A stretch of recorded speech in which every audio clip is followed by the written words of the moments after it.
Minggu-minggu ini apalagi yang ramai dibicarakan publik selain sepatu Bata.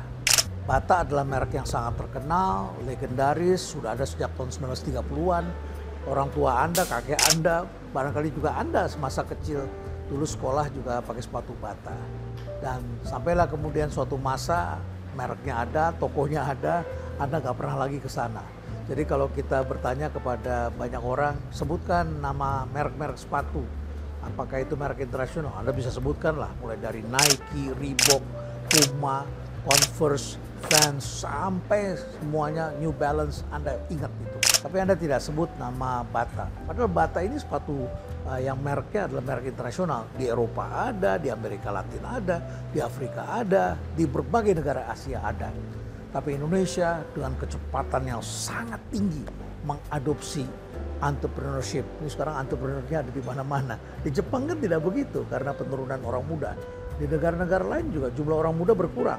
Maka entrepreneurship tidak seganas Indonesia. Sehingga akibatnya jumlah saingan banyak sekali. Yang kedua adalah adopsi terhadap teknologi internet. Ini juga luar biasa sekali. Sehingga mengakibatkan banyak orang yang menggunakan cara baru berbisnis, membangun merek baru, memproduksi dengan cara-cara baru. Termasuk kita menyaksikan dengan entrepreneurship dan penggunaan teknologi, muncul merek-merek sepatu baru. Anda bisa menyebut merek-merek lokal sekarang itu berjaya sekali. Ada Kompas, Prabu, Andre Anthony, Ventela, Aerostreet, kemudian juga yang pernah dipakai oleh Presiden. Ada beberapa merek lah, termasuk Nah Project, ada Geoff Max, Saint Berkeley, kemudian Patrobas 19 dan sebagainya. Banyak merek-merek lokal yang muncul. Bayangkan, dulu itu kita menggunakan metode offline dan kita menggunakan televisi. Kompetitor kita kalau tidak ada televisi tidak bunyi di masyarakat. Hari ini seperti judul buku saya dalam Disruption, saya memberikan subjudul menghadapi lawan-lawan tak kelihatan. Sekarang lawan-lawan tak kelihatannya itu banyak sekali. Produsen itu banyak sekali. Kita menyaksikan banyak produsen lama yang tidak berkutik. Dan akibatnya membiarkan menghadapi pesaing-pesaing baru yang awalnya kecil-kecil, tiba-tiba kita menyaksikan penjualannya sudah triliun rupiah. Kita sudah menyaksikan itu terjadi dalam dunia tekstil dan apparel. Kita menyaksikan dalam footwear, kita menyaksikan dalam cosmetics dan lain sebagainya. Ini ada banyak produk yang mengakibatkan, tentu saja kali ini saya harus mengajak Anda berpikir, apakah yang terjadi di sepatu Bata ini hanya fenomena sepatu Bata, salah urus, mismarketing, mismanagement, atau jangan-jangan ini adalah problem yang dihadapi oleh semua pelaku usaha yang mereknya pernah terkenal. Jangan lupa, strong brand itu diimpikan oleh banyak pihak, tetapi ketika dia menjadi strong, ada persoalan lain, yaitu melahirkan apa yang saya sebut sebagai lazy people. Because you let the brand work for you. Branding itu membuat Anda menjadikan brand itulah yang bekerja untuk Anda. Brand itu bekerja sedemikian rupa dan Anda tinggal taruh orang di toko, orang datang ke toko Anda. Anda tidak perlu orang yang rajin, Anda tidak perlu seorang yang berjiwa entrepreneur. Biarkan saja konsumen datang ke tempat Anda. Hari ini situasinya berbeda, kompetisi sangat keras. Jumlah entrepreneur sangat banyak, teknologi memudahkan. Ada yang bertanya, mengapa Bata mengalami kolaps seperti itu? Bata pindah pabriknya dari Kalibata, ya makanya disebutnya Kalibata karena di situ ada pabrik sepatu Bata lengkap dengan kebun karetnya. Kalau sekarang itu sudah menjadi Kalibata City, menjadi perkampungan apartemen di sana. Tapi ini dulu sepatu Bata di sana. Dia pindahkan ke daerah Purwakarta pabriknya. Dan sekarang Bata mengatakan nggak sanggup. Jadi jangan-jangan persoalannya bukan di branding marketing ini. Ada persoalan branding marketing, tapi juga ada persoalan mendasar. Dan kalau sudah mendasar begini, jangan-jangan ini adalah persoalan semua merek-merek yang brandnya sudah terkenal. Kita sudah lihat apa yang terjadi dengan toko Gunung Agung dan kemudian Gramedia sudah berubah namanya dari toko buku Gramedia menjadi toko Gramedia. Kita sudah menyaksikan banyak restoran-restoran klasik di Jakarta dan kota-kota lain yang akhirnya ditutup karena muncul cara baru menawarkan restoran. Ada hal-hal yang juga terjadi pada banyak kategori produk. Jadi gelombang kedua tengah masuk hari ini. Dan ini menyangkut soal bangunan dasar. Ketika kita merubah atasnya, dasarnya fondasi tidak dirubah, saya kira kita akan mengalami banyak kesulitan. Karena itu transformasi tidak bisa kita anggap sebagai hal yang sederhana. Mudah diucapkan transformasi, tapi jangan-jangan transformasi tidak bisa dilakukan. Yang bisa kita lakukan adalah membuat hal yang baru. Jadi negara mempunyai banyak perusahaan, namanya badan usaha milik negara. Ini mungkin kita tidak bisa lagi dengan bangunan yang sama, fondasi yang sama, kita roba di atasnya. Kita harus rubuhkan, kita harus membangun kembali dari awal. Ini adalah pesan yang ingin saya sampaikan kepada Anda. Karena saya mencoba untuk memeriksa seluruh hal yang dilakukan oleh brand sepatu Bata ini. Saya buka semuanya. Saya lihat langkah-langkahnya, saya lihat jejak digitalnya, saya lihat brandingnya, saya lihat produknya, saya lihat inovasinya, saya lihat bagaimana hubungannya di sosial media. Lalu kemudian saya buka laporan keuangannya. Dan akhirnya saya sampai pada kesimpulan bahwa memang berbeda antara old money dengan new money. Antara old management dengan new management. Manajemen untuk revolusi industri 1.0 dan 2.0 adalah bangunan yang selama ini kita kenal dan sekarang kita berhadapan dalam era revolusi industri bukan saja 3.0 tapi 4.0. Sebelum sampai ke sana barangkali saya ingin cerita dulu apa yang telah dilakukan oleh sepatu Bata. Dan Bata ini mempunyai langkah-langkah yang sangat jelas. Jadi kalau Anda katakan misalnya Bata ini ya sudah kuno, jadul, barangkali tidak 100% benar juga. Karena Bata ini juga mempunyai kolaborasi dan bekerja sama dengan merek-merek terkenal. Dia mempunyai versi atau edisi Disney. Jadi anak-anak sebenarnya juga sangat suka itu. Mereka juga berkolaborasi dengan Mary Claire. Dia juga pernah digunakan oleh vokalisnya Nirvana, yaitu Kurt Cobain. Jadi Kurt Cobain ini pernah menggunakan sepatu Bata. Dan Bata juga pernah punya promo bernama ini berlaku di bulan April yang lalu. Semua harga di bawah Rp150.000. Murah kan? Jadi sebetulnya terjangkau dan pasar itu cukup besar di bawah. Tapi apa mau dikata, masyarakat telah berubah. Sekarang masyarakat mulai sadar desain, mulai sadar kenyamanan. Dan tentu saja masyarakat juga tetap mencari diskon. Jadi merek-merek itu menjadi satu guncangan tersendiri ketika ada pricing strategi yang berbeda. Lalu kemudian kompetitor ini menggunakan juga KOL atau tokoh-tokoh terkenal. Dan Bata juga pernah menggandeng tokoh-tokoh yang saya kira menjadi tokohnya dunia televisi, tokohnya sosial media. Misalnya saja dengan Onsu Family atau dengan Patricia Go. Ini kan dua nama yang cukup populer. Tetapi ternyata kalau kita sebutkan nama-nama merek sepatu, ya Bata tidak disebut. Apakah Bata tidak melakukan inovasi? Bata melakukannya.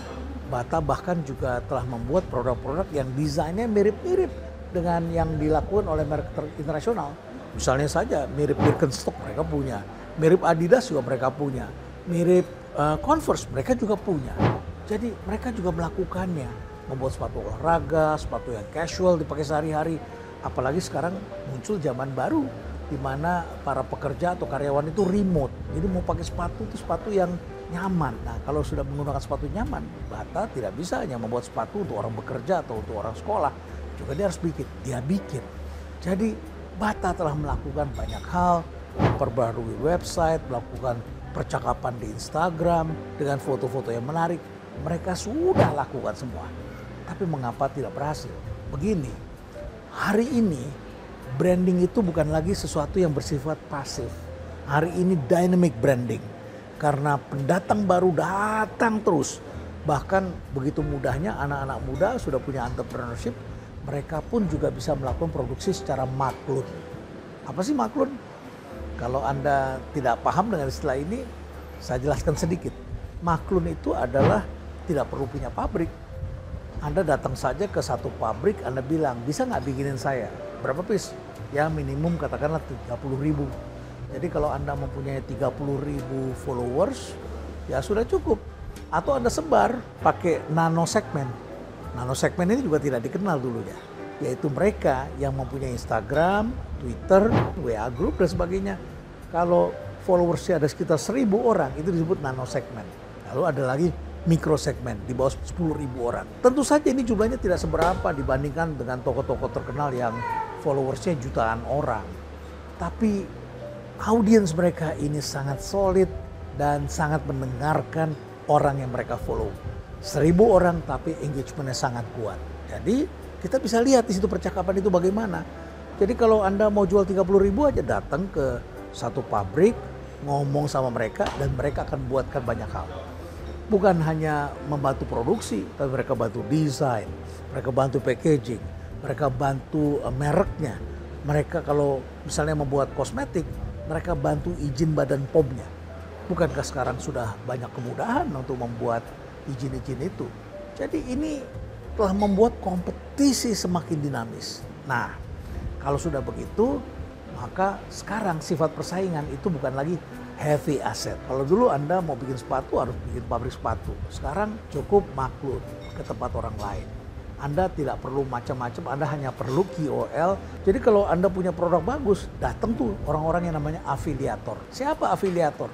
Afiliator adalah orang yang kemudian berjanji kepada Anda untuk menjualkan produk Anda. Mereka tentu minta komisi dan nanti uangnya yang kirim bukan Anda. Yang kirim itu Tokopedia, TikTok dan lain sebagainya. Toko. Yang penting Anda punya toko dan nanti setiap kali Anda menjual ada linknya. Maka TikTok atau Tokopedia akan kirim bagian Anda. Tergantung perjanjian. Dulu di era branding, era televisi, branding yang saya sebut passive branding ini, Anda cukup sebarkan ke distributor, distributor lalu cari wholesaler, cari retailer, dan kemudian buka toko, orang datang. Nah, hari ini situasinya sudah lain. Ada afiliator, dapat uang, Anda tidak perlu promo, mereka yang promo. Mereka punya tuh 1000 orang followers, mereka punya 10.000, ada juga punya puluhan ribu orang, ratusan ribu juga ada. Mereka promo, mereka jelaskan produknya dan mereka bilang, lo kalau mau beli sama gua nih linknya. Dan orang beli di situ. Orang ini tidak perlu kirim barangnya, toko akan kirim, produsen akan kirim kepada Anda, tapi uangnya langsung mereka. Jadi brand ini menjadi dipercakapkan, begitu dinamis dan Anda tentu harus membuat story supaya afiliator ini bisa menjual dan Anda bikin lagi produk-produk yang sesering mungkin sehingga kemudian afiliator bisa menjual. Nah, kalau sudah begitu, era ini menjadi era dinamis yang berbeda dengan di masa-masa lalu. Tadi saya sebutkan bahwa Bata sudah melakukan percakapan-percakapan di dunia maya. Barangkali caranya berbeda hari ini. Nah, sampailah kemudian saya melihat, oh bangunannya sudah tidak sama. Dan ini sekarang tengah terjadi pada banyak sekali produsen yang mereknya sangat terkenal. Jadi kalau kita buka LQ45, kita lihat di situ merek-merek terkenal, perusahaan yang dulu kita sebut blue chip, sekarang kita melihat ternyata memiliki masalah fundamental yang sangat mencolok. Tidak mengherankan kalau mereka mengalami peningkatan sales, tetapi keuntungannya terus tergerus, harga sahamnya juga semakin turun, dan akhirnya harus keluar dari daftar itu. Nah, saya coba buka apa yang terjadi dengan sepatu Bata. Salesnya naik kok. Kalau kita lihat itu di masa pandemi dari tahun 2021 ke 2022, kenaikannya hampir 50%. Tapi yang menarik, rugi kepada pemiliknya meningkat 106,8%. Menjadi 105,9 miliar rupiah. Lalu kemudian beban biaya produknya meningkat. Beban-beban operasionalnya meningkat. Jadi sales meningkat, tapi beban-beban cost-nya itu meningkat lebih kencang lagi. Salesnya naik 46,7%, beban cost-nya naik 58%. Ya tergerus kan, dan akhirnya kemudian equity-nya juga menyusut. Dan rugi usahanya ini terus menggusur. Tidak mengherankan kalau ini dibaca oleh para analis, maka mereka dengan cepat melihat rasio-rasio keuangan yang penting itu mengalami banyak kemunduran. Dan akibatnya ini membuat CFO menjadi agak grogi dan kemudian mereka harus mengambil langkah pamungkas, yaitu menutup salah satu kegiatan usaha. Jadi ini menjadi sangat penting sekali karena tidak cukup kita melakukan bongkar di atas branding marketingnya saja. Kita juga harus buka algoritma di bawahnya, algoritma yang bersifat fundamental. Apa itu? Ya kalau bangunan ini ada fondasinya, ada modelnya, ada bisnis proses, ada DNA perusahaan, ada culture-nya, ada skill yang dimiliki, ada kompetensinya. Banyak hal harus kita bongkar dan barangkali juga ekosistem dan cara produksinya. Ada banyaknya juga yang tidak dipahami oleh para regulator. ketika misalnya sekarang kita menyaksikan muncul nama-nama kuat itu tidak lagi memiliki aset selengkap dulu. Dan kemudian karena mereka tidak punya fasilitas produksi, Anda katakan, wah ini cuma jadi calo aja ini. Bukan. Hari ini industri itu telah bergeser dari heavy industry, heavy asset industry menjadi light asset industry. Saya melihat yang di PT Pos itu beralih ke sana. Kalau dulu kan armada punya sendiri, truk punya sendiri, kalau perlu seperti DHL punya pesawat sendiri, semuanya punya sendiri, gudang, kantor di daerah-daerah strategis. Sekarang tidak perlu, sekarang modelnya adalah orkestrasi, asetnya menjadi ringan, kerjasama dengan pihak-pihak yang lain. Dan BUMN mempunyai semuanya, buat apa lagi bikin kereta api sendiri, sudah ada KAI. Buat apa punya pesawat terbang sendiri, sudah ada Garuda Indonesia, sudah ada Citylink. Buat apa lagi punya kapal laut sendiri, sudah ada itu Pelni dan lain sebagainya. Jadi mereka tinggal mengorkestrasi alat-alat yang ada. Buat apa pula punya truk, karena masyarakat sudah punya banyak truk. Jadi mereka tinggal bekerja sama dengan pemilik-pemilik fleet yang sudah ada. Nah, era ini era yang berbeda. Apa yang terjadi dengan Bata adalah kita menyaksikan sales meningkat, profitnya turun karena beban biayanya terus meningkat, rasio keuangannya pun juga mengalami kemunduran. Nah, apa yang bisa kita pelajari dari semua ini?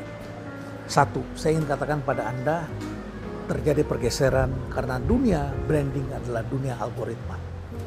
Algoritma ini adalah sesuatu yang diset oleh pemilik sosial media, oleh para pengendali sosial media, juga diset oleh para pemilik merek, juga dimainkan oleh para key opinion leader, dimainkan oleh para influencer, dan mereka yang kuat di masyarakat.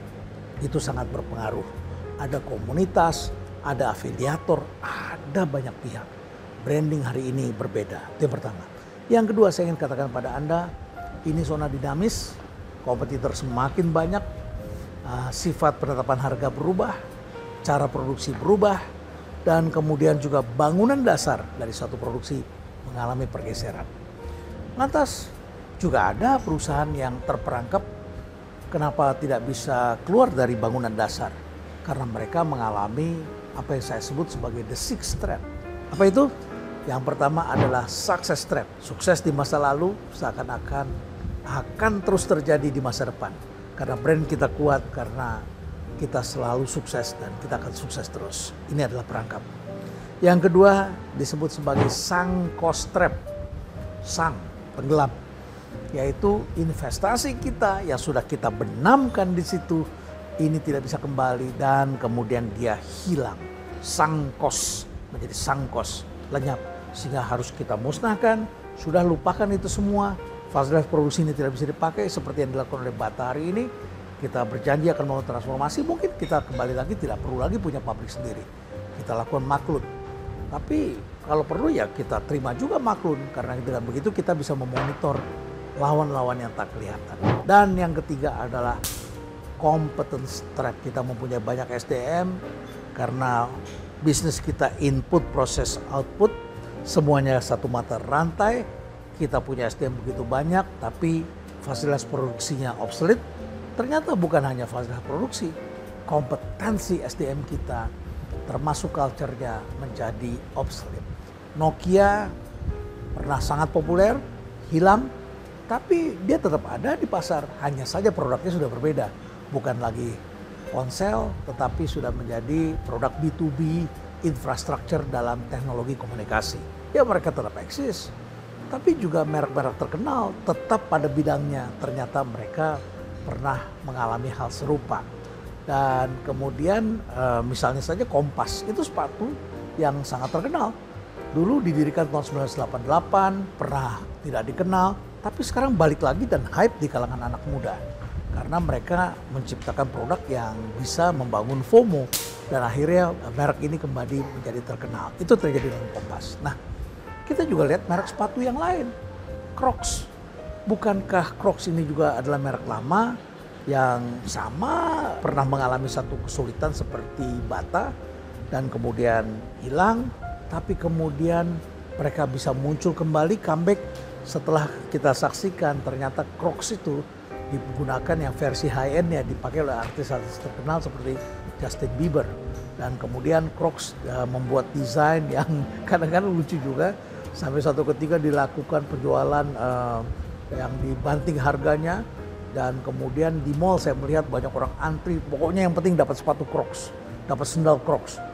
Sampai bapak-bapak itu tetap membeli sandal atau sepatu yang warnanya pink. Tidak pernah terjadi sebelumnya. Jadi Crocs bisa saja kembali seperti itu. Contoh lain lagi adalah ada tas yang juga melakukan comeback. Sasarannya adalah kaum perempuan muda. Kompetitornya Eiger lah, kurang lebih seperti itu. Ini adalah tas untuk perempuan muda. Namanya mereknya adalah Export. Export ini kemudian mengganti bahan dari polyester ke kulit PVC. Perempuan-perempuan muda itu ternyata sangat menyukai bahan baru ini. Dan mereka melakukan inovasi yang sifatnya tematik dan seasonal. Dan akhirnya kemudian mereka bisa comeback. Dan tas Export akhirnya juga diterima kembali. Banyak sekali merek-merek yang tentu saja bisa kembali, bisa sesuai lagi memenuhi tuntutan pasar. Tapi zaman telah berubah. Saya perlu ingatkan bahwa bangunan dasar telah berubah, pemasaran juga berubah, leadership berubah, dan kita juga perlu bedakan antara bisnis old money dengan new money. Old money adalah bisnis yang bersifat rigid karena kita ingin kuasai semua, input, proses, output. Dan new money adalah bisnis yang bersifat tangkas, fleksibel, dengan kecepatan yang luar biasa dan ada entrepreneurnya. Entrepreneur ini adalah suatu sumber yang abundance di negara kita dan Anda perlu waspadai karena anak-anak yang tadinya penonton sekarang menjadi pemain. Di Jepang tidak terjadi karena jumlah kaum muda terus turun. Bank pun kewalahan memberikan pinjaman sedemikian rupa sampai diberikan bunga negatif karena anak-anak muda tidak banyak di Jepang. Di Jepang tidak banyak, di Korea tidak banyak, di Taiwan tidak banyak, Hong Kong penduduknya pun pindah. Kemudian kita saksikan di Malaysia bahkan SDM harus import, Singapura juga begitu. Tapi negara dengan entrepreneur yang abundance, supply-nya banyak itu adalah Indonesia. Nah, orang-orang seperti ini akan membuat organisasinya agile, tangkas, fleksibel, adaptif, inovatif, dan mereka cepat sekali. Berhadapan dengan organisasi lama yang rigid. Nah, old money juga bekerja dengan branding cara yang lama. Seperti yang tadi saya sebutkan, you let the brand works for you. Era televisi. Sekarang branding ini digerakkan dengan online branding, dengan algoritma. Kemudian kita juga menyaksikan di sini adalah dengan lazy people yang kita sebut birokrat, orang-orang yang bekerja untuk berada di zona nyaman. Kalau bisa bekerja seumur hidup, tidak pindah-pindah. Dengan begitu maka didapatkan kestabilan. Ini adalah manusia lama, skillnya di situ. Sekarang berhadapan dengan independent people yang melakukan marketing karena mereka mendapatkan commission. Yang saya sebut tadi antara lain adalah afiliator. Mereka menjadi afiliator, dropshipper, reseller, dan lain sebagainya. Jadi mereka bisa memberikan sesuatu kepada produsen. Anda tidak perlu deh keluarin biaya marketing, saya melakukan promosi untuk Anda. Tapi bagi saya komisinya. Dan inilah orang-orang yang dinamis, tidak mendapatkan uang karena digaji, tapi mereka benar-benar menggerakkan suatu produk. Yang di sini dasarnya adalah stable, kemudian produksi massal, di sini adalah bersifat dinamis, dan tentu saja mereka bisa menjual walaupun produknya sangat terbatas, tapi mereka terus melakukan adjustment. Selamat datang di era baru, di mana algoritma telah mempengaruhi kehidupan, tetapi basic fundamental dari sebuah organisasi juga berubah. Dan apa yang terjadi dengan Bata, saya kira bisa terjadi pada semua merek-merek terkenal, mulai dari Aqua, kemudian sampai mie instan yang mereknya banyak sekali. Kemudian juga tentu saja airlines, service itu yang banyak sekali. Semua tidak luput dari gejala yang baru kita hadapi ini. Semoga Anda belajar dari apa yang kita dengarkan hari ini. Dan tentu saja saya juga tahu bahwa Bata sangat mungkin untuk kembali lagi. Siapa yang kreatif, siapa yang bisa menggerakkan, dia akan memiliki masa depan. Stay relevant.